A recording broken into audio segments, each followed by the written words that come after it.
Assalamualaikum, pendak deui sareng Ibu Nadia dina pangajaran bahasa Sunda. Hideup tangtu kungsi lalajo acara warta bahasa Sunda dina tipi-tipi lokal. Alus nama lalajo teh bari latihan. Nu kudu dilatih teh nyaeta lentong, artikulasi sora, kalancaran nyarita, jeung riuk beungeut dina waktu maca pikeun ngarojong ngantepkeun isi warta. Umumna nepikeun warta teh bari maca naskah. Kukituna panyatur warta kudu bisa maca secara gancang, ngaguluyur, weruh kana tanda baca, sarta bisa ngatur lentong jeung luhur handapna sora salila maca warta. Anu teu eleh penting oge nyaeta ulah tonggoy teuing kana teks bacaan. Sakali-kali mah kudu nalingakeun pamarsa, sangkan teu matak ngabosenkeun pamiarsa. Kumaca naskah, panyatur bisa sasadiaan heula nyayagikeun naskah.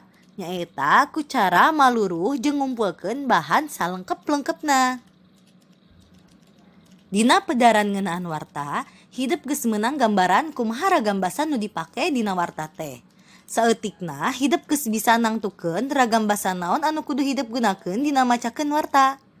Eta ragam basa teh disebutna undak usuk basa atau anu kiwari disebut tata krama basa. Tata krama hartina sopan santun. Jadi tata krama basa teh mangrupa alat pikeun nepikeun ekspresi sopan santun. Dina macakeun warta urang ge kudu make basa sopan santun atawa nu merenah.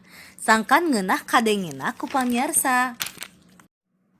Nah, kinten-kinten naon nya nu dipeunteun dina macakeun warta? Aya 3 sasaran anu dipeunteun dina maca warta. Nu kahiji sasaran basa. Aspek nu dipeunteun nyaeta artikulasi sora nu jentre, bentes, kadangu ku pamiarsa. Sareng lentong nu merenah jeung luyu sareng is-isi wartana. Sasaran nu kadua nyaeta eusi. Aspek nu dipeunteunna nyaeta pamekaran eusi sarta pamahaman kana eusi.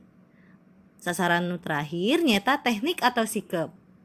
Aspek nu dipeunteunna nyaeta pidangan bahan anu ngaguluyur, rengkak, jeung peta nu sopan sarta aya komunikasi panon ka pamiarsa sareng pasemon anu daria sarta henteu gempeur. Alhamdulillahirabbil alamin. Parantos rengse materi ngeunaan warta.